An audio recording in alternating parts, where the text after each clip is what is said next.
Ndugu zangu wa Tanzania, kwa majina naitwa Stefano Shimba Joseph, maarufu kama Steve Magufuli.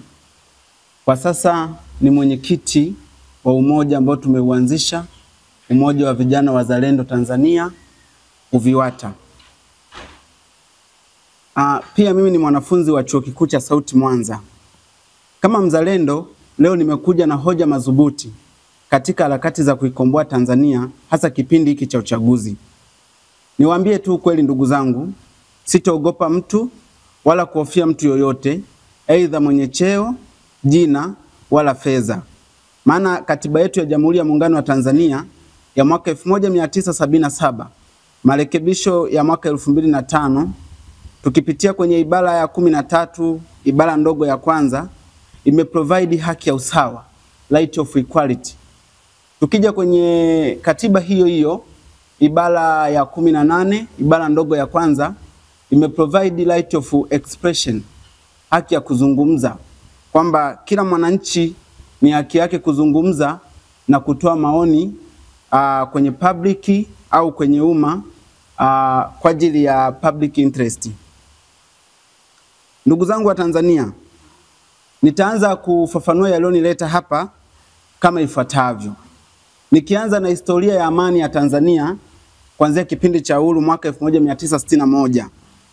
Mwaka 1961 nchi yetu ilipata uhuru chini ya baba wa taifa Mwalimu Julius Kambarage Nyerere. Kuanzia kipindi hicho, taifa letu lilijengwa kwa misingi ya amani, upendo, kupitia mambo mengi aliyoyafanya Mwalimu Julius Kambarage Nyerere, kama vile mfumo wa ujamaa na kujitegemea. Watu waliishi kwenye vijiji kwa upendo, walifanya kazi na kutekeleza majukumu yao kwa umoja. Kila mtu alikuwa na uchungu na maisha ya mwingine. Japokuwa kuna watu walipinga mfumo huo kwa maslahi yao binafsi, ikapelekea wakafanya majaribio kadha wa kadha ya kumpindua Mwalimu Julius Kambarage Nyerere. Kwa mfano, jaribio la mapinduzi la mwaka 1961. Jaribio hili la mapinduzi lilifanyika mwaka 1961. Lilianzia kambi ya jeshi ya Kolto Barracks, kwa sasa inajulikana kama Lugalo ya Dar es Salaam. Mapinduzi haya yalijulikana kama Tanganyika Rifles Marching, lakini mapinduzi haya hayakufanikiwa, yalifeli. Watu waliodhaniwa kuwa nyuma ya mapinduzi haya, japokuwa hakuna udhibitisho wa kutosha, alikuwa ni Mheshimiwa Oscar Kambona, ambaye alikuwa ni waziri wa mambo ya nje wa serikali ya Mwalimu Julius Kambarage Nyerere. Japokuwa udhibitisho wa moja kwa moja hujawahi kutolewa. Jambo ambalo lilifanya mapinduzi hayo kufeli ni pamoja na mfumo wa upendo aliyokuwa ameujenga Mwalimu Julius Kambarage Nyerere kwenye nchi na mfumo mzima wa ujamaa na kujitegemea. Mwalimu Julius Kambarage Nyerere alikuwa muumini wa amani na upendo. Ndio maana mwaka 1961 aliachia madaraka kwa amani. Ilikuwa ni ngumu kwa mataifa ya Afrika, lakini Mwalimu yeye aliweza kufanya hivyo kwa sababu alitambua umuhimu wa amani katika taifa lolote hilo. Na tukipitia baadhi ya hotuba za Mwalimu Julius Kambarage Nyerere, kuna hotuba yake maarufu sana. Alisema kwamba hakuna maendeleo kwenye taifa lolote lile ambalo watu wake hawana uhuru. No development without freedom. Mwalimu Julius Nyerere katika kuimarisha amani, aliweza kuimarisha mfumo wa utawala na vyombo vya usalama. Alihakikisha jeshi na vyombo vya dola vinafanya kazi kwa misingi ya utaifa na si ukabila wala uchama. Jeshi la Wananchi la Tanzania, JWTZ, lilijengwa kwa maadili na utii kwa taifa na sio viongozi binafsi.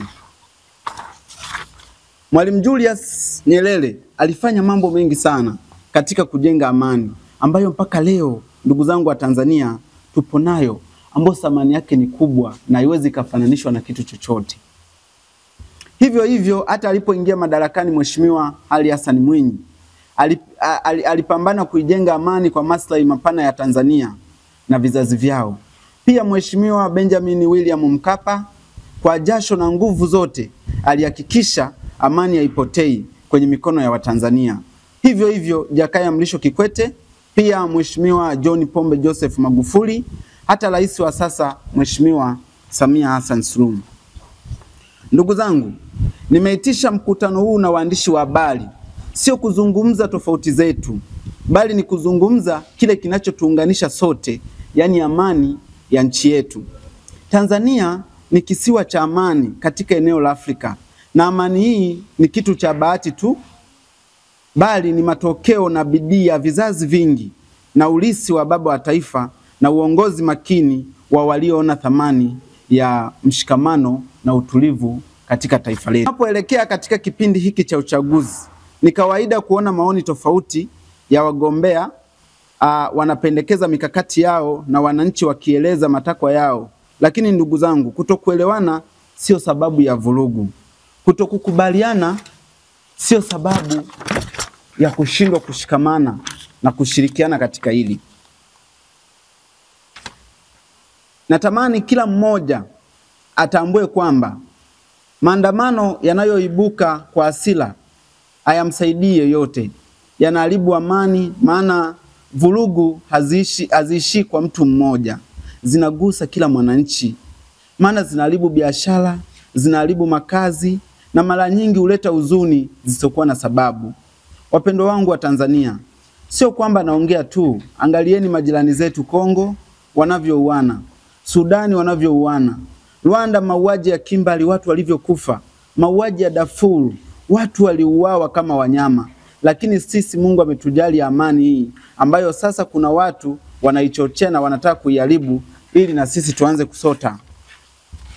Ndugu zangu wa Tanzania, utulivu ni nguvu, sio udhaifu. Ni njia ya kueleza hisia zetu kwa heshima bila kuathiri wengine. Ni njia ya kudhibitisha kuwa tunathamini demokrasia. Kwa hivyo nawaomba kwa dhati, msiruhusu hasira ipange matendo yenu. Msiruhusu habari za uongo kuchochea mgawanyiko. Tuchague njia ya amani, njia ya utulivu na heshima. Ndugu zangu, tumepitia mengi katika historia yetu. Tumepitia changamoto za kisiasa, uchumi mgumu, vikwazo vya kijamii, lakini tulipambana kwa pamoja na tulishinda. Hata kama matokeo ya uchaguzi hayakubaliani na matakwa yetu, tukumbuke demokrasia ni mchakato na sio tukio la vurugu. Ni vyema zaidi tutumie vyombo vya kisheria na huru ili kusuluhisha changamoto, na tusiruhusu machozi na damu za Watanzania kuathiri ndoto ya pamoja. Ndugu zangu, napenda kusisitiza, amani ni urithi, utulivu, demokrasia uhitaji mwelekeo wa akili zaidi ya hasira. Tushirikiane kulinda taifa letu, tusiruhusu chuki, tusiruhusu kisasi kuharibu ulisi wa vizazi vyetu. Amani yetu ni nguvu yetu, utulivu wetu ni dira yetu, na Tanzania yetu ni nyumbani kwetu sote.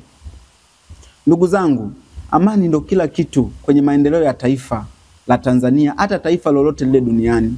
Tukikubali kuyumbishwa na makundi ya wanasiasa au watu binafsi, tukaipoteza amani yetu, tutaumia sisi mpaka kizazi na kizazi. Hatutazalisha chochote. Hakuna mtu atakayetoka kwenda kutafuta riziki. Njaa na magonjwa vitatawala. Umalaya na ukahaba utaongezeka. Ujinga na umaskini vitatawala kwa sababu hakuna atakayeenda shule. Mauaji na mambo ya kutisha yataongezeka. Rasilimali zetu zitaibiwa kwa wingi na mataifa yenye nia mbaya na taifa letu. Vicheko na furaha vitageuka kuwa ndoto katika taifa letu. Tutatamani kupewa misaada hata ya kilo ya unga tu ili tunusuru maisha yetu. Kabla tujafika huko, watu wanaokuja kutushawishi kuitoa amani inatakiwa tuwapige vita. Maana wenyewe hata mambo yakiharibika wanapakukimbilia. Wamewekeza nje majumba na miradi mingi, wengine hata familia zao hazipo hapa Tanzania. Wengine pesa wanazo, hata kukimbilia nje wanaweza. Vipi sisi ambao tunategemea kuuza mboga mboga ili tule na tusomeshe watoto wetu? Vipi sisi ambao chakula tu ni shida? Vipi sisi ambao nauli ya kukimbia kutoka Dar es Salaam kwenda Igunga au Mpanda mpaka tukope? Vipi sisi wenye familia na watu nyuma wanaotutegemea? Vipi kuhusu sisi vijana wenye ndoto mbalimbali? Wengine wapo mtandaoni wanahamasisha maandamano, wakati wao wako nje wanakula viyoyozi, na ukizingatia wanahamasisha hivyo kwa maslahi yao binafsi. Wengine wanatumika na mataifa ya nje ili amani ipotee waje wachukue rasilimali zetu kama dhahabu, wanyama wetu, vyanzo vyetu vya maji na rasilimali nyingine. Je, sisi tutaaminije dhamira yao ya moja kwa moja? Wazungu wanasema if you fail to plan, you plan to fail. Vipi kama ukiwafuata ukapata matatizo? Hebu angalia watoto, ndugu na jamaa walioko nyuma yako, ambao bila wewe kusurvive itakuwa ni shida. Bila wewe maisha yao yatakuwa ni gumzo.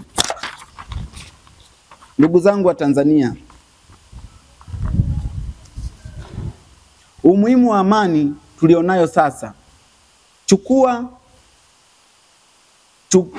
Chukua hatua stahiki. Hao watu wanaokutegemea ukiumia na ukitoweka, wewe tumaini lao hapa duniani alipo tena. Ndugu zangu, maandamano ni haki ya kila Mtanzania na yapo kikatiba. Lakini sio kila haki huletwa kwa maumivu. Tunaweza kupaza sauti bila kupoteza utu. Tunaweza kupinga bila kuharibu. Pia watawala wanaweza kusimama imara bila kuumiza mtu. Ndugu zangu, angalieni nyuma, kila taifa lililopoteza amani lilianza hivi hivi, kwa sauti ya hasira, kwa jiwe moja, kwa damu, tone moja, na kesho yake ikawa jivu, ikawa kaburi la ndoto zao. Tusifanye kosa hilo ndugu zangu. Najua wengi wenu hamna kazi. Najua wengi wenu hamna chakula. Najua wengi wenu mmevumilia miaka mingi bila kusikika. Lakini leo ninawaomba kitu kimoja. Tusiharibu kesho kwa hasira ya leo. Kwa sababu kesho tunahitaji amani hii ili tuijenge upya nchi yetu ya Tanzania. Mimi siwaambii mnyamaze, hapana. Sauti zenu ni muhimu, lakini mzipaze kwa hekima, kwa nidhamu, kwa uhai. Tupaze sauti ili tusikike, sio tuumize. Kumbukeni, mtoto atakayelia leo kwa sababu ya vurugu, wenda ni mtoto wako. Mama ntilie atakaye kufa leo barabarani, wenda ni mama yako. Ndugu zangu wa Tanzania, baba atakaye ziko kwa kupigwa jiwe, wenda ni baba yako. Polisi atakaye kufa kwa kupigania amani wakati wa maandamano, wenda nyuma yake kuna watoto kama wewe wanamtegemea na ndo tumaini lao la mwisho. Ndugu zangu, niwapitishe kwenye fungu vya Biblia. Isaya 26 mstari wa 6. Utamlinda yeye katika amani kamilifu, kwa kuwa anakutumainia wewe. Tukienda kwenye Yeremia 27 mstari wa 7. Tafuteni amani ya mji nilipowachukulia uhamishoni, mkaiombe kwa Bwana, kwa maana katika amani yake ninyi mtapata amani. Misali 12 mstari wa 20. Wanaoshauri amani huwa na furaha. Wakorinto 13 mstari wa 11. Furahini, rekebisheni mambo yenu, farijianeni, muwe na nia moja, maana katika amani na Mungu wa upendo na amani itakuwa pamoja nanyi. Ndugu zangu wa Tanzania, kuna nyakati katika historia ya taifa ambapo maneno hubaki upepo, lakini matendo yanageuka kuwa alama za ukombozi. Kuna watu ambao hawaonekani kwenye kila picha, lakini mikono yao inagusa uhai wa wananchi. Kila msitu una mti unaotoa kivuli, lakini haujitangazi. Kila bahari na mawimbi, lakini kina chake hakipigi kelele. Hivyo ilivyo kwa hekima ya kweli. Inafanya kazi kimya kimya, lakini matokeo yake yanasikika hata mbali. Niwapongeze viongozi wa namna hiyo wa taifa letu, na niwaambie tu wananchi na wanawaona kizazi chenu kwa ujumla, endeleeni kuipigania na kuilinda damu ya Mtanganyika. Kwa sasa ni ngumu kunielewa, lakini ipo siku mtasema tuliambiwa, hatukuelewa. Ndugu zangu, watu wanatafuta maisha. Watakuja na hoja ambazo zitawafanya muamini, lakini mkumbuke siasa ni mchezo mchafu sana. Wengine watakuja na mwamvuli wa jeshi, wengine watakuja na mwamvuli wa dini, wengine watakuja na mwamvuli wa madaraka ili wafanikishe dhamira zao tu. Hapo tuwe makini, tumtangulize Mungu mbele, atuongoze katika kipindi hiki kigumu. Kwa akili zetu ndugu zangu wa Tanzania hatutaweza. Kama tamaduni zetu ni kila baada ya miaka 5 tuna haki ya kikatiba ya kuchagua na kuchaguliwa. Tukafanye hivyo Tena katika kuchagua, tumwombe Mungu atupatie viongozi bora ambao wataleta amani na maendeleo katika taifa letu. Kuhusu hisia zetu, tuweke pembeni, tutumie akili zaidi kuliko hisia, tumwamini Mungu. Yeremia 33 mstari wa 3, Mungu anasema tukimtumainia yeye atatuonyesha mambo makubwa na magumu ambayo tujawahi kuyaona. Ndugu zangu wa Tanzania, niko chini ya miguu yenu. Na waomba muwe watulivu. Muachane na vita vya kisiasa. Tukaungane kama mnyororo, tuilinde amani yetu, ndio urithi wetu. Kwa kutambua hilo, nimeongea na baadhi ya viongozi wa dini kama vile viongozi wa kanisa la Free Pentecostal of Church, FPCT, EAGT, pamoja na Assembly of God, TAG, makanisa ya Ngurumo. Nikawaomba kwa unyenyekevu sana. Na waomba tena ndugu zangu na viongozi wa dini, na waomba tena. Itakapofika tarehe 25 mwezi wa 10 mwaka 2025 hadi tarehe 28 mwezi wa 10 mwaka 2025, itakuwa ni siku 4 tu. Tutengeneze mfungo, tufunge siku 4 mfululizo. Tukaombee amani ya taifa letu. Tuitangaze kauli mbiu yetu ya mfungo huu wa siku 4 ambayo ni Tanzania Peace and Love. Kwa hizi siku 4 ndugu zangu, kwa wale viongozi wa dini ambao tumeshazungumza na tukakubaliana tutafanya hivyo, ninawaomba kauli mbiu yetu itakuwa Tanzania Peace and Love. Itakuwa ni mfungo wa siku 4. Kila mtu ndugu zangu mzalendo anayependa taifa lake. Najua kwa sasa kwa sababu ya miemko hatuwezi tukaelewana. Lakini kama una dhamira ya kweli na uzalendo wa kweli, tukafanya hivyo kwa ajili ya kuliombea taifa letu. Hali tuliopo sasa hivi sio nzuri, na mimi napenda kusema ukweli. Tunamsema kweli siku zote ni mpenzi wa Mungu.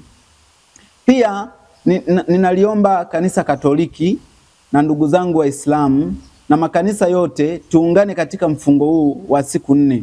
Tuliombee taifa letu. Mfungo huu ukiongozwa na kauli mbiu ya Tanzania Peace and Love, ambao utakuwa ni mfungo wa siku 4. Pia kwa wale watakaohitaji kujiunga na Umoja wa Vijana Wazalendo Tanzania, UVIWATA, kwa wale watakaohitaji kushirikiana nami katika kuitangaza amani kipindi hichi cha uchaguzi, tuwasiliane kupitia email magufulisteve@gmail.com au WhatsApp kwa 0762 22 09 89, 0762 22 09 89. Asanteni sana na Mungu awabariki ndugu zangu wa Tanzania. Na waombeeni amani iwatawale. Asanteni sana.